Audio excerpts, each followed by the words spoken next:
Misalnya begini. Ini terakhir percontohan saya fikih, nanti dikaji sendiri. Ada seorang A'rabi, Ja'a A'rabiyun. Ini di hadis sahih diulang-ulang di semua Al-Kutubus Sittah ada peristiwa ini. Ja'a A'rabiyun ila Rasulillah sallallahu alaihi wasallam faqala ya Rasulullah ahlaktu. Qala wa ma ahlakaka? Qala wa qatu imraati fi nahari Ramadan. Ya Rasulullah, saya ini orang yang rusak. Kenapa? Saya ini hubungan intim sama istri saya ketika masih siang Ramadan. Singkat cerita orang ini dihukum berat sama Nabi. Hukumannya adalah karena dia membatalkan puasa ketika dengan hubungan intim. Sama Nabi dihukum, kamu harus merdekakan budak. Wah, tidak mampu ya Rasulullah, saya tidak punya budak. Jadi ini bukti bahwa agama ini sangat sosial sehingga sebagian kafaroh harus memerdekakan budak.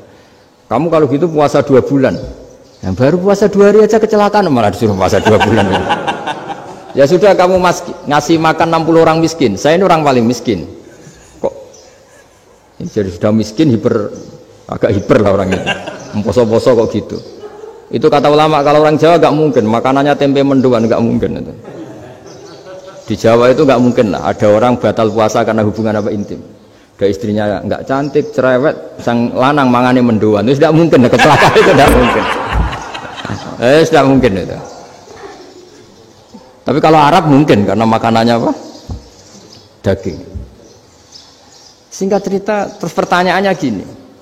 Kalau batal biasa itu kan bayarnya puasa 1 hari. Kalau batal, tapi kalau batal pakai hubungan intim, pakai jima kalau dalam bahasa fikih, itu kafarohnya berat, yaitu merdekakan budak atau puasa 2 bulan berturut-turut. Pertanyaannya gini, jima istri itu boleh loh tidak zina. Seorang jima istri itu boleh loh tidak zina. Itu kan hukumannya berat. Nah terus Imam Malik berpikir kalau gitu tidak harus jima dong. Poso-poso, ora ana uzur, ora ana apa terus nyate. Esuk mangan bakso tanpa ada alasan syar'i. Hukumnya harus sama dong. Karena jima hukumnya boleh, berarti semua iftar, semua pembatalan puasa yang tidak ada uzur syara' maka hukumnya sama, yaitu sanksinya sama. Masuk akal enggak? Masuk akal dalam mazhab Imam Malik. Dalam mazhab Syafi'i enggak. Mulai dulu jima itu beda.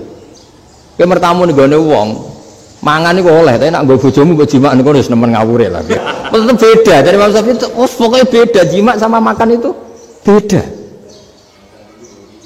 Lah ya terus setelah itu terus ada pertanyaan, bagaimana kalau makan dulu baru jima? Ribet kan? Makanya itu sampai dibabkan Kitabul Khilafil Fiqhi, bab merekayasa fikih. Makanya itu perdebatannya orang Hanafi sama Imam Syafi'i juga sama. Ada orang jam segini lapar sekali, kalau langsung makan kan kena sanksi.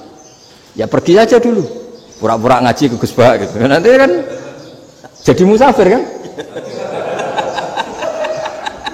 Wah itu sudah boleh itu kan? Musafir. Padahal enggak. Memang dia pergi itu karena supaya bisa makan. Mau enggak kepikiran ngaji, tahu-tahu ingin ngaji. Mumpung Ramadan lah. Nah makanya dibabkan, apakah boleh merekayasa fikih?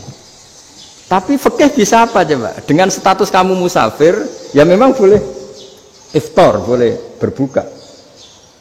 Lah itu terjadi terus perdebatan ulama menyangkut fikih. Karena memang masalah furu'iyah. Sehingga termasuk perdebatan kita dalam perilaku, misalnya adat orang NU kalau habis salam itu menghadap ke kiblat karena arah terbaik itu kiblat. Tapi sebagian orang Muhammadiyah atau mungkin semuanya menghadap ke makmum. Itu memang teks hadisnya itu kita yang meneliti hadis itu semua syarah itu berdebat. Nabi memuji kiblat itu arah terbaik, oke. Tapi di bab itu Nabi itu aqbala alaina, menghadap ke kita. Lalu pertanyaannya, kenapa menghadap ke kita? Ada mengatakan karena Nabi memang punya tradisi kadang ngendikan. Ya tentu dulu istilahnya tidak kultum, nggak ada istilah itu dulu, 7 menit itu nggak ada. Tapi ada ulama yang analisis begini, termasuk kitab Fathul Bari. Nabi itu tokoh sentral, taruh lagi Nabi itu tokoh sentral. Ini kata kitab Fathul Bari, bukan kata saya. Nah orang-orang yang imamu qaumi, orang-orang yang jadi imam di daerah masing-masing, tetap kalau sholat itu ikut Nabi. Ikut Nabi, setelah salam langsung pulang. Jadi sebetulnya salam langsung pulang itu ada sejarahnya karena dia mau jadi imam di daerahnya. Nah, Tidak kebayang kalau Nabi itu madhep kiblat. Kalau Nabi madhep kiblat, orang yang masbuk yang barusan datang pasti langsung usolli misalnya fardhul isya'i misalnya. Terus makmum Nabi, padahal Nabi sholatnya sudah selesai. Jadi intinya gini kata Fathul Bari, imam setelah salam itu harus bikin gerakan atau omongan atau apa saja yang menunjukkan kalau sholatnya selesai. Di antara gerakan itu adalah beliau harus menghadap ke hadirin atau menghadap ke utara atau apa saja yang penting menunjukkan kalau sholat ini sudah selesai. Itu fikih. Jadi fikih itu cara menganalisis itu memang unik. Karena kalau Nabi tetap seperti itu, posisi pancet seperti itu, maka orang yang baru datang mengira Nabi masih sholat. Nah, pertanyaannya kalau mereka sudah takbir, malah sholatnya tidak sah. Kenapa tidak sah? Menggantungkan sholat atau mengikatkan sholatnya dengan orang yang sudah tidak sholat. Jadi menjadikan orang yang nggak sholat sebagai imamnya, kan nggak boleh. Maka Nabi harus memaklumatkan dengan gerakan itu bahwa beliau sudah tidak sholat. Karena orang datang dari berbagai daerah. Jadi nganalisis fikih, fiqhul hadis namanya. Itu ulama itu mau tidak mau debat. Karena pertanyaannya itu kenapa? Ya memang mau apa? Karena yang namanya sosial itu yahtamilu muhtamilatin, ada sekian kemungkinan.